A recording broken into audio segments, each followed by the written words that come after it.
Good morning, Rossville students and staff. My name is Lance. And my name is Miles. And you are Inside the Nest. September is Suicide Prevention Month. Did you know that suicide is the second leading cause of death among people ages 10 to 24? More teenagers die from suicide than from cancer, heart disease, AIDS, birth defects, stroke, pneumonia, the flu, and lung disease combined. Every day in the U.S., an average of 3,700 high school students attempt suicide, and 4 out of 5 of those students gave clear warning signs that were missed or ignored by the people around them. If you or someone you know is thinking about suicide, please reach out. There is help. Suicide is one of the leading causes of death for young people, but it doesn't have to be. She was new and seemed like she was having a hard time fitting in. I really don't remember her being involved in anything. He took the breakup really hard. Things weren't the same after she failed the test. He worried a lot about disappointing his family. He started having a hard time when his parents separated. People were always picking on him and calling him names. She started sitting by herself and didn't talk much to others. She started to miss school a lot. Every time I saw him by his locker, he looked like he had been crying. I noticed that she posted weird messages on social media like, "Soon this will all be over." I knew something was up when he gave away his grandpa's watch. He had always told me how much he loved it. I was worried about him because he wasn't as talkative and kind of moody. And I started to notice that he would quit talking to his friends and he isolated himself from all of his groups that he was in. She said she wished she could go to sleep and not wake up. She said she was tired of feeling lonely. She told me that she felt hopeless about pulling her grades up. He said he wished he could disappear so he would not be a burden to his family. He told me I didn't have to worry about him after break. I thought about standing up for him finally, but I didn't want to become their next victim. I wanted to know if he was thinking about suicide, but I didn't know what to say if he said yes. I did wonder if I was making too big of a deal about it. I didn't want to offend her. I knew someone in the past who had attempted suicide too. I didn't want to risk it. Even though I didn't know what to do, I knew I had to do something because I was worried about him.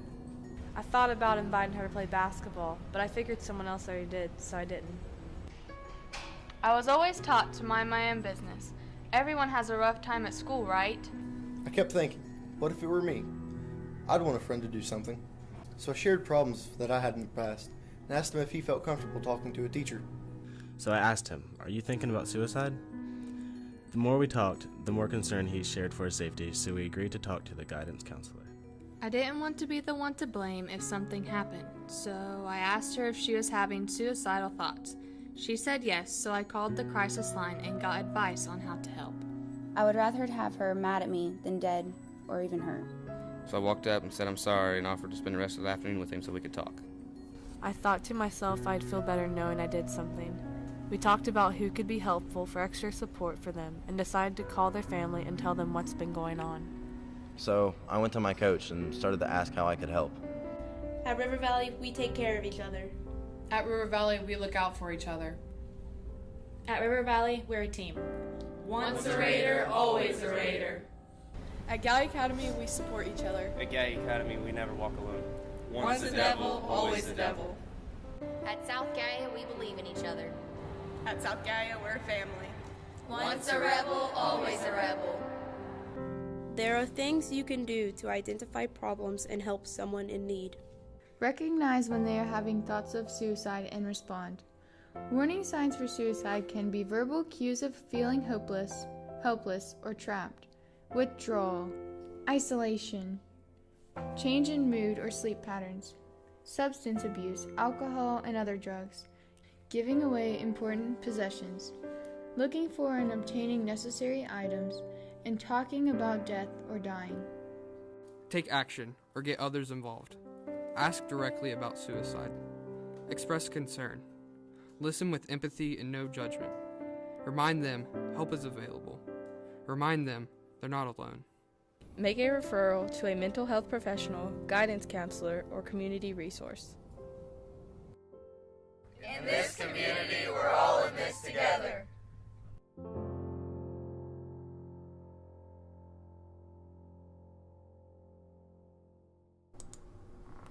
There is an RMS Student Council meeting next Tuesday in the Flex Space at 1:05. Be there. Rossville NHS and Student Council are hosting a blood drive on Wednesday, September 30th. You can sign up to donate your blood with Miss Johnson or Mr. Conley. You must be at least 16 to donate. If you are 16, you will need a permission form. You may donate at Rossville Schools in the auxiliary gym between 8:30 a.m. to 1:30 p.m. or at the Lions Club between 2:30 and 7:30 p.m. Come join us at See You at the Pool Wednesday, September 23rd at 7 a.m. outside the auditorium. The community is invited, and I hope to see you there. The book fair begins next week. This book fair will be online only and include over 6,000 products.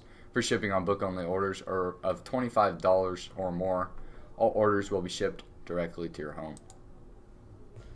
Tomorrow there will be a call out for high school wrestling during the first part of homeroom in Mr. Beck's classroom. Anyone who has the slightest interest in wrestling is welcome to come hear what they're about and their plan for the season. Today for lunch, we have breaded chicken or grilled chicken sandwich, baby carrots with ranch, emoji potatoes, and applesauce. Tomorrow for lunch, we have soft taco or spicy chicken sandwich, refried beans, lettuce, tomato, pineapple, and chips and salsa. Sports. Boys tennis had a dominating weekend, winning 3 out of the 5 conference championships. Evan Price won easily in a singles bracket. Jace the Juice Jacoby and Reed Douglas won their doubles bracket in a close final with Delphi. Eric Homko and Evan Lawson easily defeated Delphi to win their doubles bracket. Good job, guys. Sports for tonight. We have 7th and 8th grade volleyball at East Tip starting at 5:45, and JV and varsity volleyball at home at 6 against Harrison. Make sure you come out and support your Hornets. Today's joke of the day.